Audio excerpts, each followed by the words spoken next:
Eh bien, bonjour les amis. Aujourd'hui, je vous retrouve avec une toute nouvelle box que je viens de recevoir, la box du mois de septembre de Tonic Studio.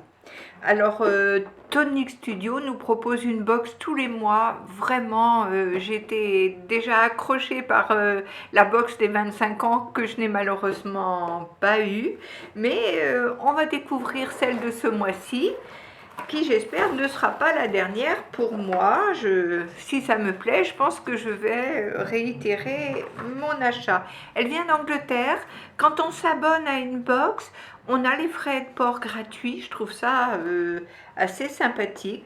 Donc voilà, on me souhaite la bienvenue pour cette 25e box de Tonic Craft. Et le nom de cette box ce mois-ci est Blue Blossom.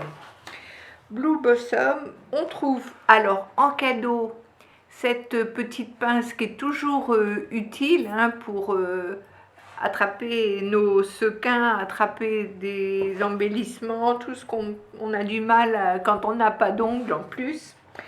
On trouve également des sequins roses. Alors, il faut que je fasse le focus, je ne suis pas trop habituée. Voilà, des sequins roses de chez Nuvo. C'est le Pink Tutu. On trouve également des sequins bleus. C'est le Pure Sheen Confetti. Ah, mais ils sont en forme de cœur. Super sympa. Des petits cœurs bleus et roses, c'est tendre. Pour le Blue Blossom de ce mois-ci. On trouve de la mousse Nuvo, toujours dans les tons rosés. Très très sympathique. Un rose nacré, je dirais. Ouais, un rose nacré. Voilà.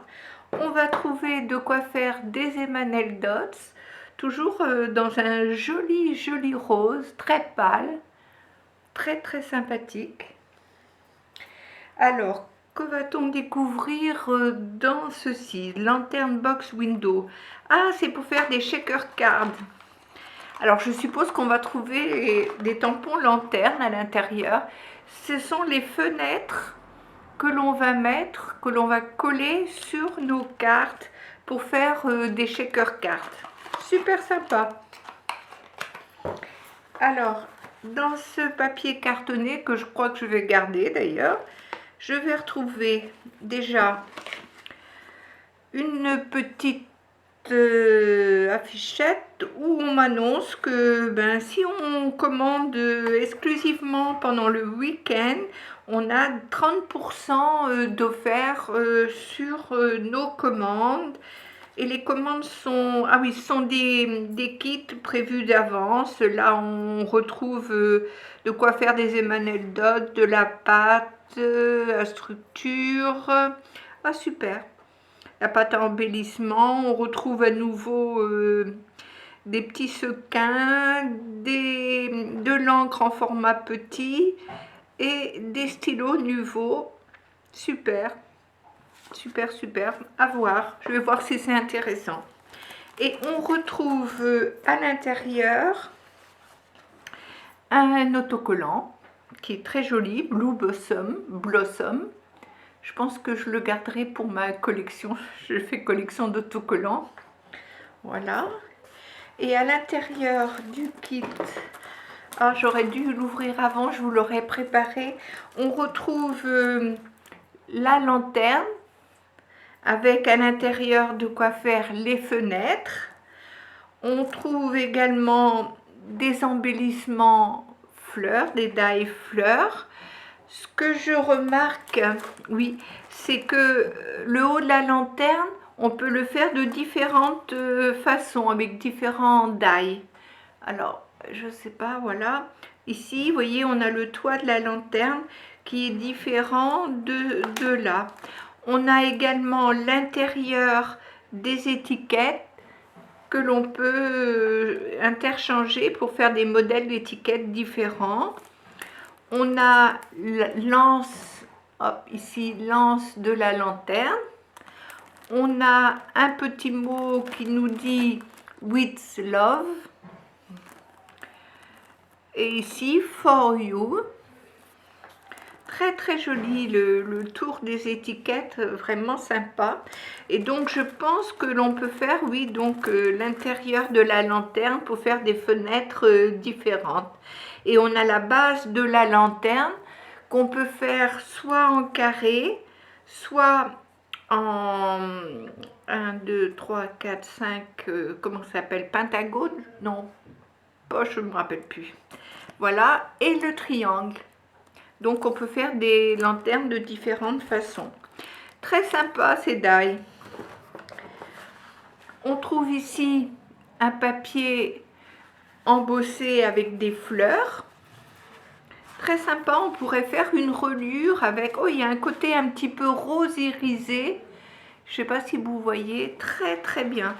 On peut faire une reliure parce que c'est un papier qui est quand même très très solide. On trouve un joli papier moiré dans les tons noir violine je dirais. Bon, c'est vrai que ça vous rend peut-être pas exactement, vous voyez, on voit des reflets violets à l'intérieur. C'est très très très sympa. Vous voyez, avec la lumière du jour, on voit un petit peu ces reflets moirés. On retrouve un cardstock rose irisé. Je ne sais pas si vous voyez là la lumière, ce rose irisé. On trouve également un papier avec du fold, avec des roses. Un petit bouquet de 3 roses. Donc avec du fold, on dirait rose gold. Rose gold, on est à fond dans le rose là. Et ici, oh, un papier métal bleu, avec comme des petites pastilles bleues dessus. C'est vraiment très bien embossé, très très joli. Mon négatif, je trouve, dans cette boîte. Oh, et puis un autre papier bleu, pailleté celui-là. Pas que je mette trop près, je crois, pour que vous le voyez bien. Vraiment bien. Allez, on retourne celui-là et on trouve un papier là texturé rose. Et le prochain, c'est un papier bleu brillant, un bleu, comment je pourrais dire, un bleu orage. Voilà, un bleu orage. Très très très bien. Alors ces papiers étaient dans cette enveloppe. Moi je la garde parce que pour faire les structures d'album, je trouve que ça a l'air d'être assez solide. Donc moi tout ce qui est cartonnage, je garde. Eh ben, écoutez, je trouve qu'on a été vraiment vraiment gâtés. Pour une première, j'en suis très très satisfaite. J'ai hâte de vous proposer les réalisations que je pourrais faire avec. Je pense la semaine prochaine. Là, j'ai bien avancé ce que je vous avais promis de faire avec le dernier kit que j'ai reçu. Donc, je pourrais vous faire d'autres réalisations avec Tonic Craft. Voilà. Et vous montrer un petit peu tout ce qu'on peut faire avec. Ben écoutez, pour cette fois, je vous embrasse. Toujours un petit peu brouillon, mais j'espère que ça va s'arranger. Si vous avez aimé, si vous avez envie que je vous fasse d'autres unboxings et après les préparations, n'hésitez pas à me mettre un petit pouce vers le haut et surtout de vous abonner à ma chaîne pour ne rien manquer. À bientôt!